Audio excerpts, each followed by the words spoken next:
J'espère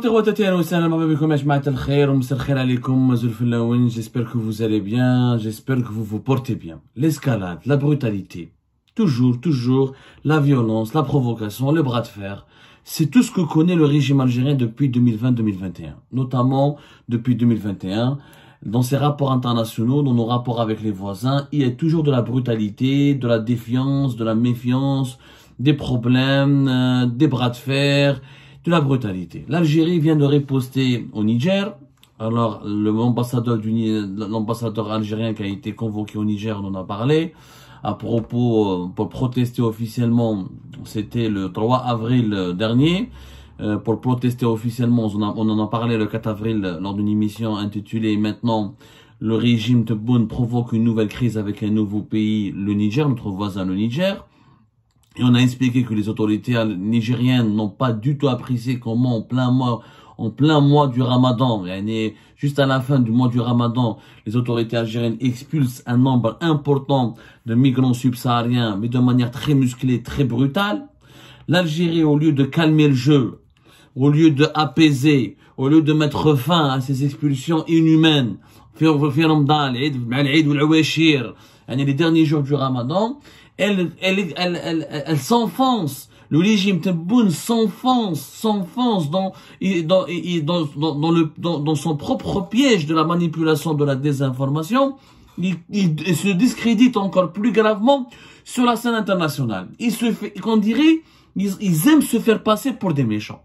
J'ai l'impression que le régime Tebboune, le régime actuel, il adore se torturer, il adore s'auto-flageller, il adore se jouer le rôle du mal, jouer le rôle du personnage maléfique, du méchant, du personnage qui est méchant. La preuve, l'ambassadeur du Niger a été, l'Algérie donc riposte, le 6 avril, le samedi 6 avril, l'Algérie riposte au Niger, il y a convoque à son tour l'ambassadeur du Niger, monsieur Amino Ma'alem Manzo, et l'Algérie, donc les autorités algériennes, on lui a expliqué que, voilà, ils n'étaient pas du tout d'accord avec la réaction du gouvernement du Niger. Alors voilà ce que dit le communiqué officiel du ministère algérien des Affaires étrangères.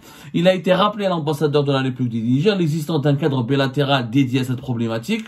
On parle de la problématique de l'expulsion des migrants, des ressortissants qui séjournent de manière irrégulière sur le territoire algérien, notamment des ressortissants nigériens. Et la diplomatie algérienne a estimé que cette expulsion fait l'objet de la part des autorités nigériennes de certains jugements que la partie algérienne estime sans fondement. Et l'Algérie a rejeté les accusations formulées par les autorités nigériennes concernant les violences et les brutalités et les rafles policières dont ont été victimes de façon très violente en plein mois du Ramadan des ressortissants de plusieurs pays subsahariens, mais essentiellement des ressortissants nigériens. Il faut savoir que l'Algérie, elle expulse vers le nord du Niger tout type de migrants subsahariens. Elle ne fait pas la différence entre un Nigérien. En Algérie, un noir est un noir. Il faut arrêter de mentir. On en a marre de ce racisme abject des autorités algériennes. On expulse vers le Niger toute personne qui a la peau noire, qu'il soit nigérien, qu'il soit sénégalais, qu'il soit ivoirien, qu'ils soient béninois, les autorités algériennes, les gendarmes et les services de sécurité ne font aucune distinction. On les jette, on a raconté le processus, je ne suis pas le seul qui le dit. Et quand les autorités algériennes disent que non, on respecte les lois internationales, il y a un cadre bilatéral, le Niger doit coopérer avec nous, et nous traitons cette problématique avec en respectant la loi, où l'Algérie ne fait pas de brutalité. Il y en a ça coûte كذبوا. روح إذا ما تأمنوناش قراو نعطيكم من ريفيرونس نعطيكم هاي لك لا ريفيرونس قدامي باش ما تقولوش باللي راني نكذب ولا راني روحوا قراو ان كومينيكي وقت وراه الكومينيكي دخلت لنا في رمضان العيد ولا واش هاني قراو لو كومينيكي de l'Organisation mondiale de lutte contre la torture. L'Organisation mondiale de lutte contre la torture qui est qui est un ensemble d'associations, c'est une coalition de plus d'une centaine d'associations à travers le monde. Elle existe depuis 1985 et l'Organisation mondiale contre la torture, elle est basée à Genève. Elle participe régulièrement aux sessions du Conseil des droits de l'homme de l'ONU. Elle est membre de plusieurs comités spécifiques de l'ONU. Elle est elle travaille, elle coopère de façon elle jouit, voilà, l'Organisation mondiale de lutte contre la torture, elle a un statut, elle a des statuts d'observateur et de consultant, elle a un statut consultatif au niveau du Conseil économique et social des Nations Unies, au niveau de l'Organisation internationale de travail, au niveau de la Commission africaine des droits de l'homme et des peuples, et au niveau de l'Organisation internationale de la francophonie et de plusieurs autres organisations. C'est une alliance, c'est une organisation mondiale exceptionnellement respectable. C'est des gens très sérieux qui font un travail sérieux. Dero un communiqué, dero un communiqué où ils ont parlé de la problématique des expulsions musclées de la part des autorités algériennes dans le désert. Le communiqué date de 2021. Il a été présenté lors du 53e session du Conseil des droits de l'homme de l'ONU. Voilà. Ils ont donné des chiffres. La déclaration, même pas 2023, je crois. Voilà 2023, parce que les chiffres parlent de 2022. Voilà, c'était le 26 juin 2023. La déclaration intitulée, elle a été présentée au Conseil des droits de l'homme de l'ONU. Les migrants subsahariens sont exposés à la violence et aux expulsions. Ils ont même donné des chiffres. De mars à avril 2023, il y a eu plus de 7000 expulsions de migrants de l'Algérie vers le Niger. Le problème, c'est que ces expulsions, elles ne sont pas régulières. Ils sont transportés jusqu'à une zone désertique exceptionnelle, une zone désertique et c'est le désert absolu, le point zéro, qui est situé à quelques dizaines de kilomètres du premier village situé au Niger. Sans eau, sans nourriture, sans transport, ils sont dépouillés de leur argent, on leur vole leur téléphone, on leur vole tout ce qui est précieux. Ensuite, on les frappe, certaines femmes sont violées, harcelées sexuellement, elles subissent des abus. C'est pas moi qui le dis, Médecins sans frontières l'ont dit, l'Organisation mondiale de lutte contre la torture l'ont dit, énormément d'ONG africaines et panafricains l'ont dit, énormément de médias internationaux comme l'agence de presse américaine, Associated Press. On en parle tout le temps. Ce n'est pas un problème nouveau. Ça existait depuis l'époque de Bouteflika. Sauf que depuis, avec le régime Tebboune, c'est depuis 2022-2023, ce sont des expulsions de plusieurs milliers de personnes. 7000, 9000, entre 1 et 2 à 3 mois.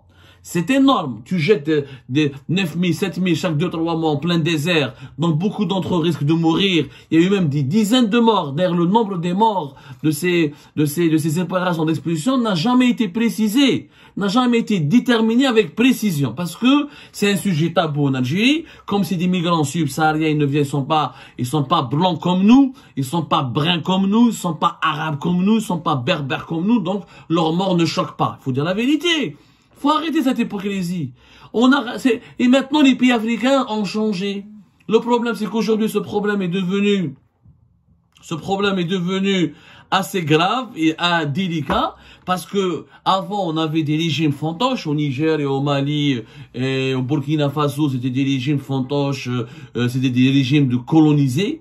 Ils étaient acquis à la cause des puissances, et ils étaient très faibles, ils défendaient pas leur souveraineté nationale, ils défendaient pas leur peuple. Aujourd'hui, il y a de nouveaux régimes. Ce sont des nouveaux dirigeants qui sont révolutionnaires, qui sont souverainistes, qui sont panafricains, qui sont soucieux de la dignité de leur peuple et qui ne veulent plus se laisser écraser. Avant, l'Algérie pouvait les impressionner, pouvait les épater, pouvait leur faire peur. Pour eux, là, ils dépendaient de l'Algérie pour certaines aides militaires, pour certaines aides financières.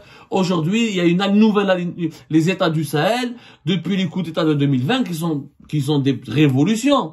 En quelque sorte, on ne veut pas les reconnaître parce que la presse occidentale ne veut pas le reconnaître. Mais ce sont des révolutions conduites par des militaires. Mais pour la première fois, peut-être on n'a pas des militaires corrompus. Ce sont des militaires nationalistes, progressistes, qui, on le voit dans leur politique, lutte contre le terrorisme, lutte contre la corruption, reconstruction des fondations de l'État, l'unité nationale. C'est le fameux courant panafricain. T'as les Thomas Sankara, t'as les Lumumba et pas mal d'autres leaders que nous avons connus du panafricanisme durant ces heures de gloire. Il y a son âge d'or, les années 70, une partie des années 60. Voilà, mais il y a une nouvelle classe de dirigeantes au Niger, au Mali, au Burkina Faso, peut-être demain au Tchad, peut-être demain aussi au Bénin, on le voit au Sénégal avec Bassirou Faye, des panafricains, des hommes de gauche, des progressistes, et qui sont très soucieux de l'intégrité morale, de la dignité de leur peuple, de leurs ressortissants. C'est fini ce temps-là où tu peux traiter les pays africains avec mépris, vous êtes une quantité négligeable, vous êtes des sous-développés, vous êtes des sous-hommes, vous êtes des Africains, vous êtes des sous-hommes, on vous reconnaît aucune légitimité, ça n'existe plus. Ça n'existe, c'est bon, l'Algérie ne devra pas faire la même erreur que la France. Elle ne doit pas traiter de haut, ou là avec un discours paternaliste, ou là avec mépris, ces pays africains, c'est fini, ils se réveillent. Ils veulent avoir leur souveraineté, ils veulent avoir leur monnaie, ils veulent avoir leur propre économie, ils veulent avoir leur propre souveraineté, ils veulent avoir leur propre modèle politique, leur propre modèle économique. Il faut les respecter, ces gens-là.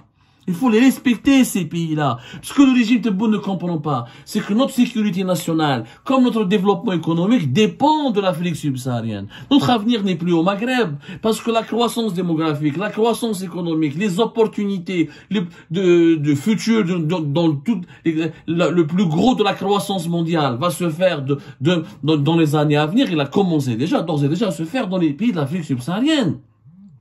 Allez voir les croissances économiques au Sénégal, en Côte d'Ivoire, au Ghana, au Rwanda. C'est dans l'Afrique subsaharienne où tout est à faire, où tout est à construire, où nous avons des populations encore plus jeunes que les pays maghrébins. La population du Niger, elle est l'une des populations les plus jeunes du monde, avec l'un des taux de natalité les plus élevés du monde. C'est dans ces pays-là où il y a des marchés d'infrastructures, de numérisation, de nouvelles énergies renouvelables, de transition énergétique, d'industrialisation. Toutes les opportunités économiques sont en Afrique. Et les opportunités sécuritaires, la lutte contre le terrorisme, contre les mouvements radicaux, contre les séparatismes ne peut pas se faire sans l'implication, la complicité, l'alliance avec les pays du Sahel. L'Algérie doit le comprendre. Tu expulses des milliers de personnes, ou des centaines de personnes qui sont majoritairement de confession musulmane d'ailleurs, et qui sont majoritairement tranquilles. Faut le dire. نعرفوهم حنا لي ميغرون سوبساريان في لي بومبارا ولي اوسا اللي عايشين في تمن راست وفي جانات وفي اضرار وفي برج باجي مختار وعين قزام ils ne causent pas problème, c'est faux. C'est eux qui tiennent le BTP, c'est eux qui tiennent l'agriculture, c'est eux qui tiennent les commerces, c'est eux qui font des travaux ou là des métiers qui sont nargués, méprisés par les jeunes Algériens du Sud, qui sont feignants, qui veulent pas travailler, qui se sont habitués à s'appuyer sur cette main d'œuvre subsaharienne, pas chère. C'est vrai qu'ils n'ont pas de papier, mais les Français, imaginez, les Algériens aussi sont nombreux, les sans-papiers en France. Imaginez, c'est la France traite les Algériens comme l'Algérie traite les migrants, les Nigériens, les Sénégalais, les Maliens, etc. Imaginez que demain la France va faire une opération de Barbès, des rafles, fait Barbès, fait Belleville, fait Lyon, fait Villeurbanne, fait dans les quartiers populaires des plus grandes villes françaises, fait Roubaix, à côté de Lille. Les migrants algériens clandestins, il y en a des milliers, ils sont tellement nombreux qu'on n'en a même pas un chiffre. On parle de plus de 100 000 sans-papiers algériens en France quand même, hein. C'est pas n'importe quoi, hein. Imagine 10 000, d'un coup ils sont brutalisés, et la police française va les frapper, on va leur voler leur téléphone, on va les soumettre à on va les torturer, les femmes, des Algériennes violées ou des attouchements sexuels. Et imaginez comment l'Algérie va réagir. Est-ce qu'elle l'accepterait? Est-ce que le régime algérien accepterait que ses ressortissants sans papier en Europe soient traités comme les ressortissants de l'Afrique subsaharienne sans papier sont traités en Algérie? Pas jamais de la vie, Trakiyama. Oh, l'Algérie va protester au rappel de l'ambassadeur, l'ambassadeur français, ou les Algériens de France et de l'eau des émeutes, au racisme, xénophobie, islamophobie. On va en faire un scandale d'État. Alors pourquoi ce que nous ne voulons pas subir, nous le faisons subir aux autres? C'est pas grave s'il y a des sans-papiers, il y a des sans-papiers aux États-Unis, et des sans-papiers en Angleterre. Donc, être sans-papier, c'est pas un crime. C'est un délit, mais c'est pas un crime. Et ces gens-là ont fui la sécheresse, ont fui la pauvreté, ont fui la misère. Nous sommes des musulmans. Ah, Daïlin, t'as la plus grande mosquée d'Afrique, on a fait Alger. Ou tu es un pays qui respecte les souverainetés du peuple, qui défend les peuples qui veulent s'émanciper. Où tu passes ton temps à parler du Sahara occidental et des Sahraouis. Et où tu me donnes les aides Fitindouf, ou les réfugiés, et tu emmerdes le Maroc pour leur donner leur indépendance. Ou t'as les habitants du Niger, du Mali, du Burkina Faso, là, du Sénégal, là, qui quand ils viennent se réfugier chez toi, chercher du travail, et pour vivre dignement et tranquillement, tu les maltraites, tu les expulses violemment, tu les méprises, tu les violes, tu les voles, tu les frappes. C'est injuste, c'est indigne, Yanes. C'est injuste. Et on n'avait pas besoin de cela. On avait besoin de apaiser. Déjà, on avait des gros problèmes avec le Mali. On avait des relations compliquées avec le Niger. On a besoin d'apaiser nos problèmes avec le Niger et le Mali. On a besoin de se réconcilier avec ces pays-là. On doit jouer le rôle du grand frère qui doit les accompagner. On doit jouer le rôle du grand ami qui doit les aider dans une nouvelle alliance. Nous avons besoin d'une nouvelle alliance régionale. Moi, je suis pour que l'Algérie crée. Pour moi, le Maghreb, il est fini. Il faudra faire l'union de l'Afrique subsaharienne, de l'Afrique sahélienne. L'Algérie fait partie du Sahel. Qu'on le veuille ou non. Nous avons l'extrême sud algérien qui est très important en termes de superficie et plus proche du Mali, du Niger, du Burkina Faso que du grand nord algérien. Que de la Kabylie ou de l'Oranie ou il faut arrêter de mépriser, de narguer ces pays-là. Nous allons le regretter. Ils vont se retourner contre nous. Ils vont rejoindre les adversaires de notre pays. Ils vont faire des alliances avec les adversaires et avec d'autres puissances mondiales et régionales qui ne veulent pas du bien à notre pays. Et ce jour-là, nous allons dire, ya hasra, tu vas beaucoup regretter. Nous n'avons pas suffisamment d'ennemis. Nous n'avons pas suffisamment de problèmes. Nous n'avons pas suffisamment d'adversaires pour se créer, pour accentuer encore les tensions à nos frontières, pour créer rajouter aux crises, d'autres crises.